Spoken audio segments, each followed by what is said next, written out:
السلام علیکم اسٹوڈینٹس، کیسے ہیں آپ؟ امید کرتی ہوں خیریت سے ہوں گے۔ میں آپ کی اردو کی ٹیچر مس عائشہ جاوید۔ اسٹوڈینٹس، ہم نے اپنے پچھلے لیکچر میں حمد اور اس کے الفاظ معنی پڑھے۔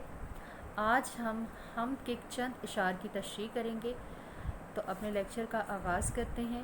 جلدی سے اپنی بکس کھول لیں اور کاغذ پینسل اپنے ہاتھ میں پکڑ لیں اور آپ نوٹ کر لیجئے گا کہ کون سے اشعار کی تشریح جو ہے میں آپ کو کروانے والی ہوں۔ اسٹوڈینٹس، پیج نمبر 5 پر موجود آپ کی اس حمد کے چند اشعار کی کوئی سے 2 اشعار کی تشریح جو ہے وہ ہم کریں گے، اور میں آپ کو نوٹ کرواتی ہوں، ساتھ ساتھ میں لکھوں گی اور ساتھ ساتھ آپ کو نوٹ کرواتی جاؤں گی۔ سب سے پہلے ہم ہیڈنگ ڈالیں گے یہاں پر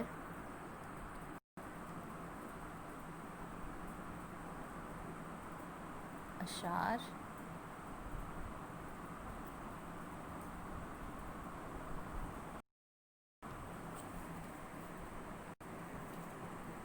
حمد کی، پہلے یہاں پہ لکھ لیں گے، ٹھیک ہے۔ پھر یہاں پر اشعار کوئی سے رائٹ کریں گے ہم۔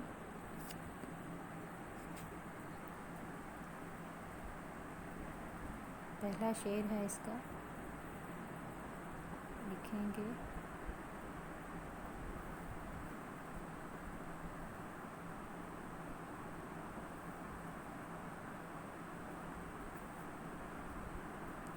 شعر نمبر 1۔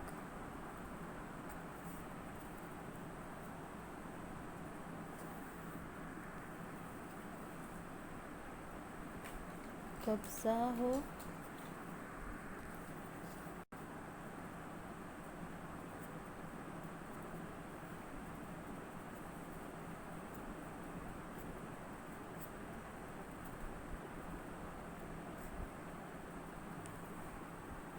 قبضہ پر کیا،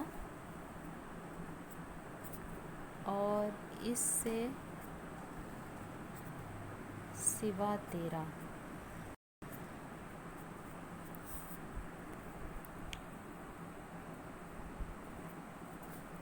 ایک بندہ نافرماں ہے،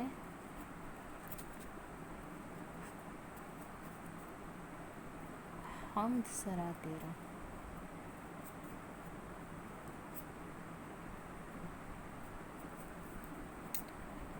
آگے یہاں پہ پہلے تعارف رائٹ کریں گے ہم۔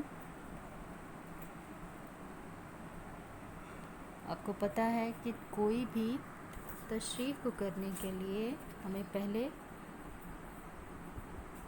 اس نظم کا تعارف رائٹ کرنا ہوتا ہے کہ اس کے شاعر کون ہیں، اس نظم کا نام کیا ہے۔ تو یہاں پر ہم رائٹ کریں گے یہ نظم ہماری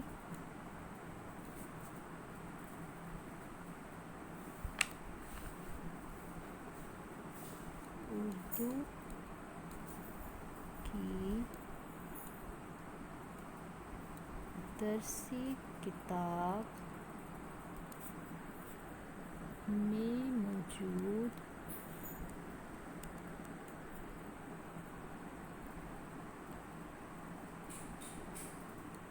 حمد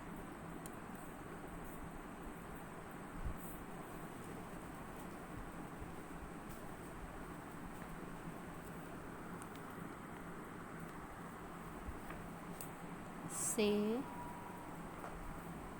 لیے گئے ہیں،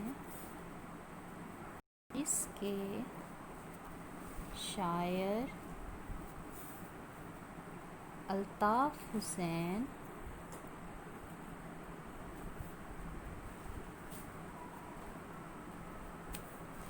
حالی ہیں۔ یہ نظم کے اشعار ہماری اردو کی درسی کتاب میں موجود حمد سے لیے گئے ہیں، جس کے شاعر الطاف حسین حالی ہیں۔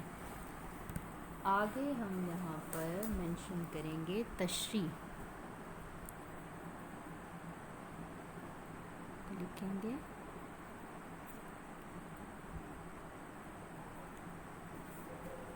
تشریح، اور پھر اس کے بعد تشریح سٹارٹ کریں گے۔ شاعر الطاف حسین حالی ان اشعار میں اللہ تعالیٰ کی حمد و ثنا بیان کرتے ہوئے کہتا ہے کہ اے میرے پروردگار، اب اس سے زیادہ تیرا اپنے بندوں کے دلوں پر اور کیا قبضہ ہوگا کہ مجھ جیسا نافرمان بندہ بھی تیری حمد و ثنا بیان کر رہا ہے۔ بے شک تو اپنے بندوں کے دلوں پر حکمرانی کرتا ہے کہ تیرے بندے خواہ نیکوکار ہوں یا مجھ جیسے گناہگار، تیری حمد و ثنا، تیری تعریف سے منکر نہیں ہیں۔ جی تو اسٹوڈنٹس، یہ تو ہمارا ہو گیا تھا شعر نمبر 1۔ اب ہم یہاں پہ لکھیں گے شعر نمبر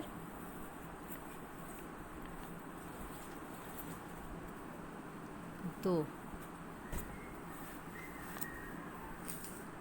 گو سب سے مقدم ہے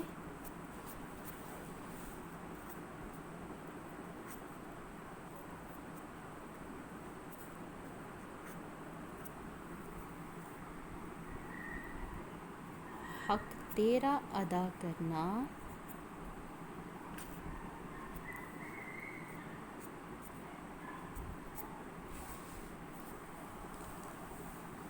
بندے سے مگر ہوگا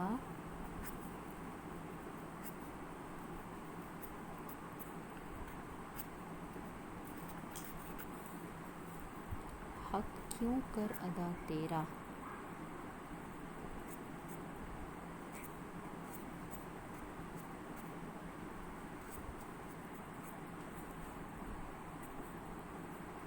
آگے تشریح کی ہیڈنگ دیں گے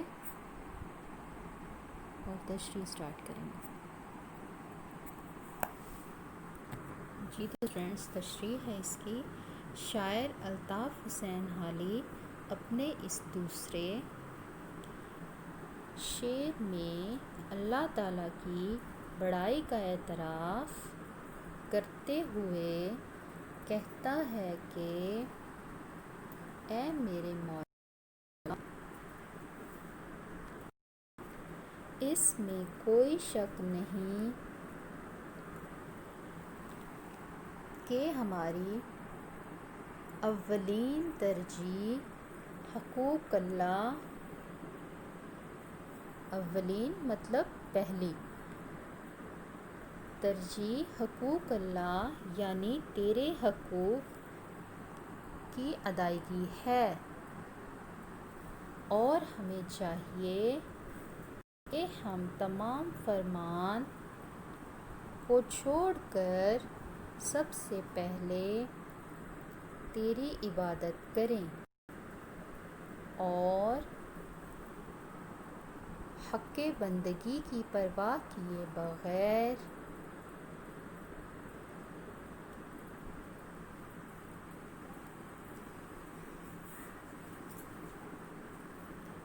تیرے حقوق کی ادائیگی کریں۔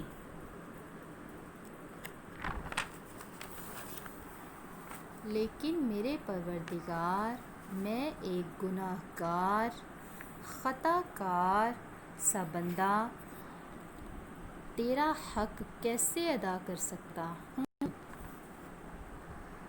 بالکل اس میں کوئی شک نہیں کہ جو نعمتیں اللہ نے ہمیں عطا کی ہیں، ان نعمتوں کے شکر ادا کرنے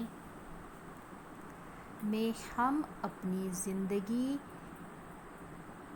تمام زندگی بھی عبادتوں اور ریاضتوں میں گزار دیں کہ ہم ان نعمتوں کا حق ادا نہیں کر سکتے۔ جی تو فرینڈس، بالکل شاعر بڑے خوبصورت انداز میں اللہ تبارک و تعالیٰ کی تعریف بیان کرتے ہوئے کہتا ہے کہ تو نے ہمیں کتنی نعمتوں سے نواز دیا ہے، اس میں کوئی شک نہیں کہ ان نعمتوں کے شکر ادا کرنے میں ہمیں سب سے پہلے تیرا حق ادا کرنا ہے، لیکن میں ایسا گناہ گار بندہ ہوں، میں ایسا خطا کار بندہ ہوں کہ مجھ سے تیرا حق پھر بھی ادا نہیں ہوگا کہ اگر میں اپنی ساری زندگی بھی تیرے آگے سر بسجود رہوں، تیرے آگے سر جھکاتا رہوں، پھر بھی میں یہ حق تیرا ادا نہیں کر سکتا۔ جی اسٹوڈنٹس، ایسا ہی ہے نا کہ اللہ تبارک و تعالیٰ کی ذات نے ہمیں جتنی نعمتیں نواز دی ہیں، جتنی بے شمار نعمتیں نواز دی ہیں، ان کا حق ہم کبھی بھی ادا نہیں کر سکتے۔ ہمیں چاہیے کہ ہم ہر وقت اللہ تبارک و تعالیٰ کی ذات کا شکر ادا کرتے رہیں تاکہ وہ ہمیں اور نعمتوں سے اور عظمتوں سے نوازتا رہے۔ فرینڈس، یہ تو ہو گئی آپ کی تشریح اور اشعار اور ان کی تشریح۔ اگلے پیج کے اوپر ایک ٹاسک آپ لوگوں کو دینا چاہوں گی کہ کیا کرنا ہے، آپ نے ان درج سے سوالات کے جوابات جو ہیں وہ آپ نے